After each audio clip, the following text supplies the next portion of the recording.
மூச்சை பிடித்து வைத்துக் கொள்ளுங்கள். மீத்தேன் எடுக்கும் முறையை முழுமையாக பார்க்கலாம்.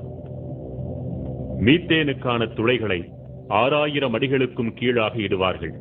பின்னர் அங்கிருந்து பக்கவாட்டில் பல்லாயிரம் மீட்டர்களுக்கு துளைத்தெடுப்பார்கள்.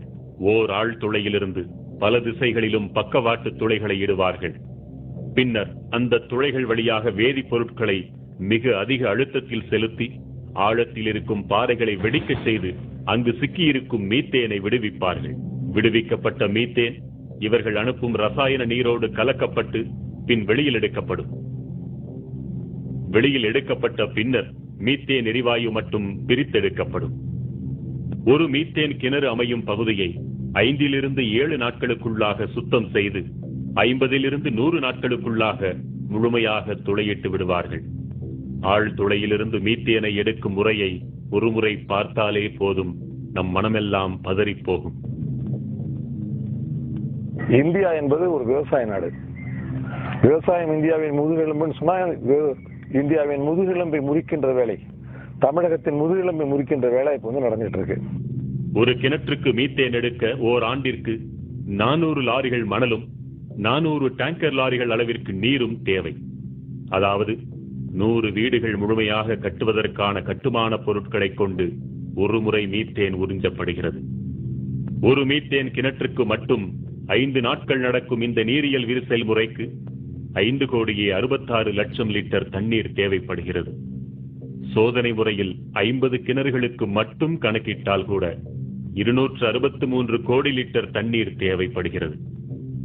50 கிணறுகளா என்று அவசரப்பட்டு வாயை பிளக்க வேண்டாம். நம்மை வாழ வைக்கும் தஞ்சை டெல்டா பகுதியில் சுமார் 2000 மீத்தேன் கிணறுகள் வரவிருப்பதாக புள்ளி விவரம் சொல்கிறது. அப்படியானால் அந்த 2000 கிணறுகளில் ஒரு முறை மீத்தேன் எடுக்க மட்டும் 4 TMC தண்ணீர் தேவைப்படும். 4 TMC நீர் என்றால் எவ்வளவு தெரியுமா?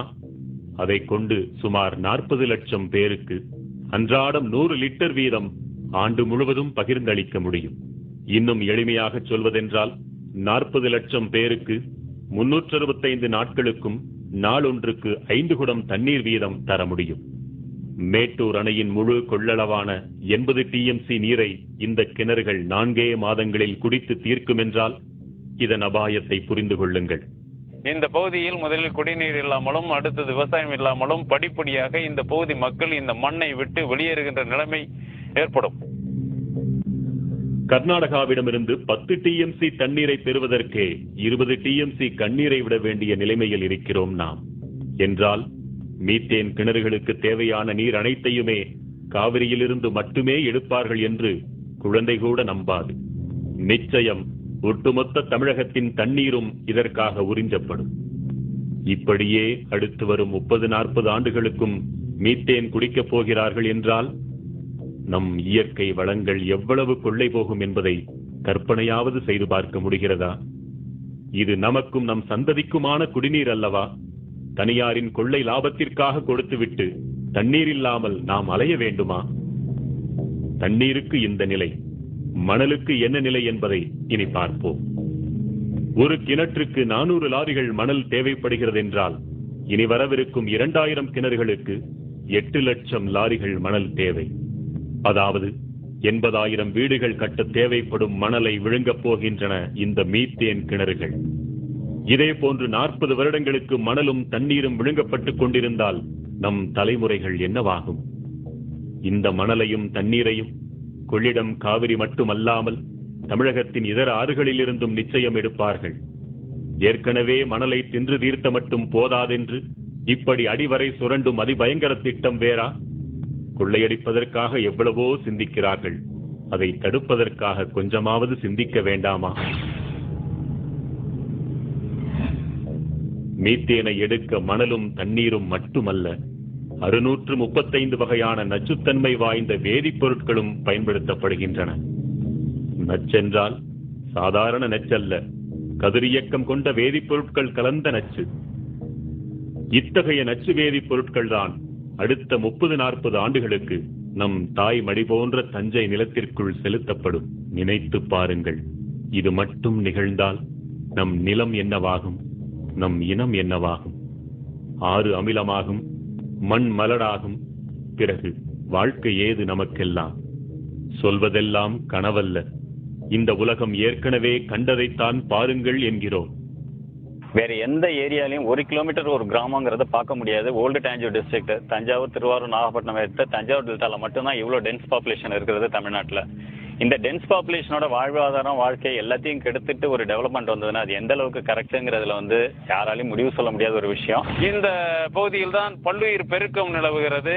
இந்த பகுதியில் தான் கோவில்கள் போன்ற பழங்கால சின்னங்கள் எல்லாம், நாகரிக சின்னங்கள் எல்லாம் இருக்கின்றன. இந்த பகுதியில் தான் மும்மதங்களின் புனித தலங்கள் எல்லாம் இருக்கின்றன. மீத்தேன் கிணற்று குழாய்களில் ஏற்படும் உடைப்புகள் மற்றும் பழுதுகள் காரணமாக மீத்தேன் கலந்த நீர் நிலத்தடி நீரோடு கலக்கிறது. கலந்த நீர் கசிவுகளாக நிலத்திற்குள் ஊடுருவி நீர் ஆதாரங்கள் வழியாக வெளிப்படுகிறது. குடிநீர் குழாய்கள் வழியாகவும் விவசாய பாசன குழாய்கள் வழியாகவும் வெளியேறுகிறது. எரியும் தன்மை கொண்ட இத்தகைய மீத்தேன் கலந்த நீர் வெளியேறினால் என்னவாகும்?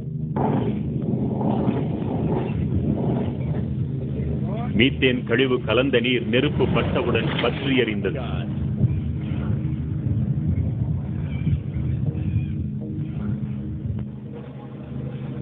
உங்கள் வீட்டு குழாய்களில் தண்ணீர் பற்றி எறியலாம், வீடெறியலாம், ஊரெறியலாம், ஏரி குளங்கள் ஆறுகள் அனைத்தும் தீ பற்றி எறியலாம். காவிரி டெல்டா தீக்காடாகலாம். வாழ வழியில்லாமல் யாவும் மீத்தேன் குடித்து சாகலாம். சற்றேனும் விழித்துக் கொண்டாலோ இத்தனையையும் தடுக்கலாம். மீத்தேன் எடுத்தது போக இக்கிணறுகள் வேதிப்பொருட்களோடு கலந்த மணலையும் நீரையும் கழிவுகளாக தருமல்லவா? பேராபத்தை விளைவிக்கக்கூடிய அந்த நச்சு கழிவுகளை என்ன செய்ய வேண்டும், என்ன செய்வார்கள்? இக்கழிவுகள் அனைத்தும் குட்டைகளில் தான் தேக்கி வைக்கப்பட வேண்டும். அதுவும் பூமிக்குள் கசிந்து விடாதபடி குட்டைகளின் அடிப்பகுதியிலும் பக்கவாட்டிலும் சிமெண்டால் பூசி தண்ணீர் ஊடுருவாத தார்பாலின் கொண்டும் பாதுகாக்கப்பட வேண்டும் என்பது விதி. ஆனால் இந்த விதிப்படியெல்லாம் இக்கழிவு நீரை உலகில் இதுவரை எங்குமே பாதுகாக்க முடிந்ததில்லை. எப்படியாவது நச்சு